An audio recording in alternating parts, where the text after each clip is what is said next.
Il y a des personnages, dans le monde du cinéma comme des séries, qui restent marqués dans les esprits grâce à un certain trait physique particulier, à une réplique culte, Surprise, bitch. I bet you thought you'd seen the last of me. un costume, une allure particulière. Il y a forcément quelque chose d'inhérent à ce personnage et qui fait qu'on peut le reconnaître très facilement en un clin d'œil. Aujourd'hui, nous allons parler d'un personnage qui est devenu culte sans l'aide d'aucun de ses artifices. Il s'agit de Sabrina, l'apprentie sorcière. Je dirais plutôt qu'elle est devenue culte grâce à son nom, ce qui est plutôt badass en fait. Enfin, putain.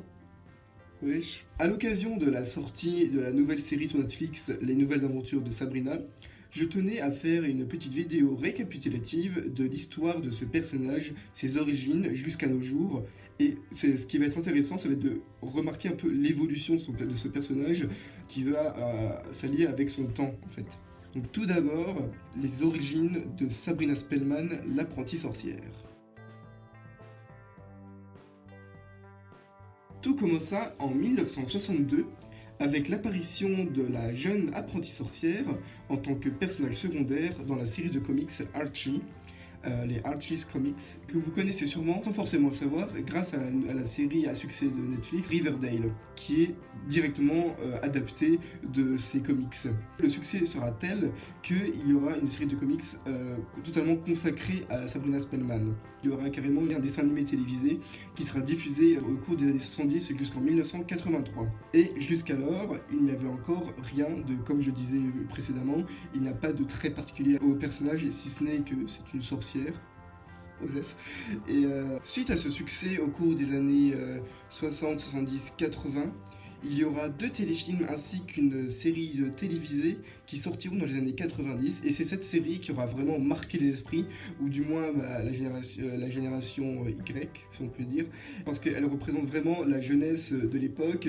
Elle s'inscrit vraiment dans ce mouvement des séries à succès type Friends et autres, plutôt dans un style sitcom, avec des rires préenregistrés, des gags, une ambiance assez légère, mais surtout une héroïne confrontée à des problèmes de la vie courante de n'importe quelle adolescente, et cette fois-ci en injectant cette notion de sorcellerie qui rend l'intrigue beaucoup plus intéressante et beaucoup plus palpitante. Mais on remarque tout de même qu'il y a une intrigue ancrée dans du réel, dans une vocation d'identification des spectateurs, et parfois plutôt même des spectatrices en particulier. On remarque notamment avec ces séries que c'est pas forcément Sabrina qui devient culte, enfin si elle devient culte, mais pas toute seule en fait. Si ce personnage devient culte, c'est grâce à tout l'univers qu'elle emporte avec elle.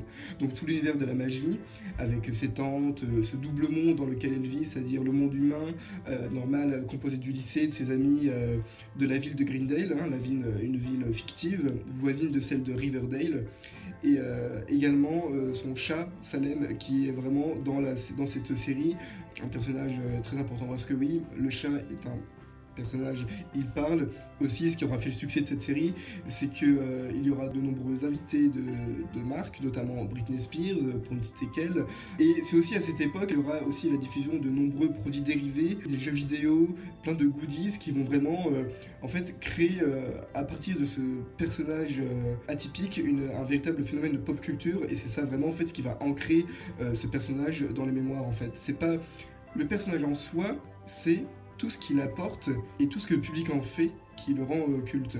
Là, on a vraiment l'histoire d'immersion, d'identification, et c'est ça qui va faire que Sabrina Spellman va demeurer. Donc suite à cette série dans les années 90, il y aura aussi, au début des années 2000, la diffusion de comics plus dans un style manga, toujours autour du personnage de Sabrina. Ces mêmes nouvelles bandes dessinées seront adaptées en une nouvelle série de dessins animés qui naîtront aux alentours des années 2000. C'est dans les années 2010, en 2014 pour être exact, qu'il y aura une nouvelle série de comics qui vont sortir, mais cette fois-ci proposant une version de Sabrina Spellman beaucoup plus sombre et beaucoup plus décalée de ce à quoi on a pu être habitué depuis les années 60. Là, on est vraiment sur quelque chose de beaucoup plus sombre, de beaucoup plus dans l'air de temps, j'y reviendrai un tout petit peu après, qui fait que cette série de comics marque un virement total dans ce qu'on a pu imaginer de Sabrina Spellman, qui, dans les années 90, avait plutôt une image souriante, légère du monde, et là, on est vraiment sur quelque chose de beaucoup plus noir, notamment par la simple notion, mais pourtant tellement fondamentale dans la création d'un univers qui est que les sorcières, dans cet univers-là, sont les servantes de Satan. On ne s'attend pas à un jeu de mots de qualité, voilà. Non, on ne s'attend pas à quelque chose de très positif. C'est cette série de comics qui va donner naissance à la série qui est sortie sur Netflix le 28 octobre. Cette série, Les Nouvelles Aventures de Sabrina, tire son nom de la nouvelle série de bande dessinée. On constate vraiment le changement total d'ambiance. On n'est plus du tout sur la sitcom des années 90. On est vraiment sur une série horrifique, voire gore, avec des enjeux beaucoup plus importants parce qu'on met quand même en exergue le personnage du diable, ce qui est, en termes d'antagoniste, on est plutôt sur un level comme ça. Avec l'apport de cet univers beaucoup plus sombre, on constate, comme je le disais au tout début, qu'il y a une évolution du personnage vis-à-vis de son époque. Tout simplement parce que dans les années 90, on n'avait pas les mêmes préoccupations que de nos jours. En tout cas, le public des années 90, qui a grandi aujourd'hui, n'a peut-être pas les mêmes préoccupations, mais même ceux qui n'ont pas grandi avec la série des années 90, comme moi, je l'ai connu, mais j'ai surtout connu grâce aux jeux vidéo sur PC, j'ai pas vraiment grandi avec, mais je vois quand même que la série que nous propose Netflix, elle s'adapte à un monde beaucoup plus enclin à des enjeux beaucoup de taille, en fait, comparé à entre guillemets de simples méandres d'adolescents.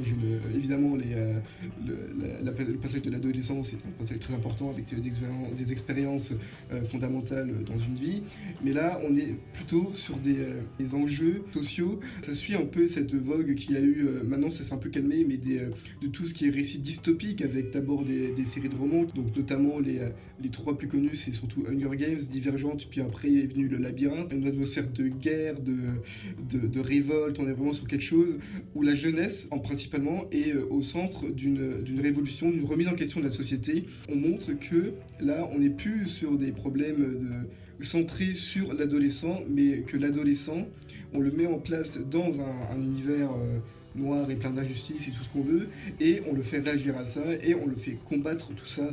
Et là, c'est là que ça devient intéressant, et c'est ça qui m'a beaucoup plu avec cette nouvelle version de Sabrina, c'est que certes, on perd un peu le côté rigolo de la série des années 90, mais on perd aussi le chat qui parle. Ça, c'est vraiment très dommage, quoi. Mais on est vraiment dans cette lignée des Katniss Everdeen et autres Béatrice Prior, une héroïne face à un monde qui la dépasse, mais qu'elle ne se laisse pas faire. On est vraiment dans la dépiction d'un idéal de jeunesse se battant pour ses convictions, et c'est ça qui me plaît beaucoup. J'aime bien quand même cette idée de montrer la force de la jeunesse, bien qu'elle ait ses failles, qu'elle n'ait pas l'expérience, qu'elle ne sache pas forcément réagir de la bonne façon en fonction des situations. Et ça aussi, c'est montré, toutes ces failles, ces défauts sont montrés. C'est à peu près tout ce que j'avais à dire à propos de cette série, de ce personnage, du coup, pour en revenir à ça, ce personnage qui est devenu culte, non pas forcément grâce à un attribut physique, un accessoire, une réplique, encore une fois, mais vraiment grâce à ce phénomène d'identification. Je suis très impatient de voir l'épisode spécial qui vont sortir le 14 décembre. Du coup, voilà, c'est ça que j'avais à dire sur le personnage de Sabrina Spellman.